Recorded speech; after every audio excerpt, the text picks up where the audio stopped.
New ഇയറിൻ്റെ തലേദിവസം രാത്രിയാണ് കേട്ടോ ഇത്. സാധാരണ നമ്മൾ ബീച്ച് ഫെസ്റ്റിവലിനൊക്കെ പോവുകയാണ് പതിവ്. ഇത്തവണ അതെല്ലാം ക്യാൻസൽ ചെയ്തിട്ടുണ്ടായിരുന്നേ. എൻ്റെ വീട്ടിൽ ഞങ്ങളെല്ലാവരും ചേർന്നിട്ട് ന്യൂ ഇയർ ആഘോഷിക്കാമെന്ന് നേരത്തെ പറഞ്ഞിട്ടുണ്ടായിരുന്നു.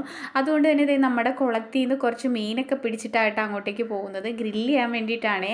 അവിടെ ചിക്കനൊക്കെ കരുതിയിട്ടുണ്ട് ഗ്രില്ല് ചെയ്യാൻ വേണ്ടിയിട്ട്. അപ്പോൾ എൻ്റെ അമ്മ ചിക്കനോ ബീഫോ ഒന്നും കഴിക്കത്തില്ല. അമ്മയ്ക്കും കൂടെ കരുതിയാണ് കേട്ടോ മീൻ പിടിച്ചിരിക്കുന്നത്. അങ്ങനെ നമ്മൾ ദേ ആദ്യമേ തന്നെ ഫിഷാണ് കേട്ടോ ഗ്രില്ല് ചെയ്തെടുക്കുന്നത്. ഫിഷ് ഗ്രില്ല് ചെയ്തത് കഴിച്ച് നോക്കിയപ്പോൾ കുട്ടികൾക്കൊക്കെ ഒത്തിരി ഇഷ്ടമായി. അങ്ങനെ നമ്മൾ കൊണ്ടുവന്ന ഫിഷ് ഫുള്ളും ഗ്രില്ല് ചെയ്തെടുത്തിട്ടുണ്ടായിരുന്നേ.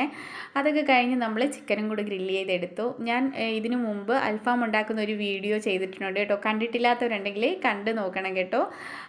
അപ്പോൾ അതെല്ലാം കഴിഞ്ഞിട്ട് നമ്മൾ കുറച്ച് നേരം പാട്ടൊക്കെ ഇട്ട് ഡാൻസും ആഘോഷമൊക്കെ ആയിട്ട് പോയി. അതിനുശേഷം നമ്മൾ ഫുഡ് കഴിക്കാനായിട്ട് ഒരുങ്ങി. അപ്പോൾ നമ്മൾ പൊറോട്ട കടയിൽ നിന്ന് വാങ്ങിച്ചിട്ടുണ്ടായിരുന്നു കേട്ടോ. അതിൻ്റെ കൂടെ അതേ അൽഫാമും സലാഡും അതുപോലെ മയോണൈസും നമ്മൾ വീട്ടിൽ ചെയ്തെടുത്തു കേട്ടോ.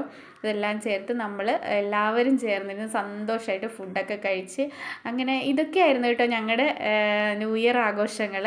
അങ്ങനെ നമ്മൾ 2025 വരവേറ്റു. ഒരു 12:30 ആയപ്പോഴത്തേക്ക് ഞങ്ങൾ വീട്ടിലേക്ക് പോന്നു കേട്ടോ. അപ്പോൾ എല്ലാവർക്കും ഹാപ്പി ന്യൂ ഇയർ.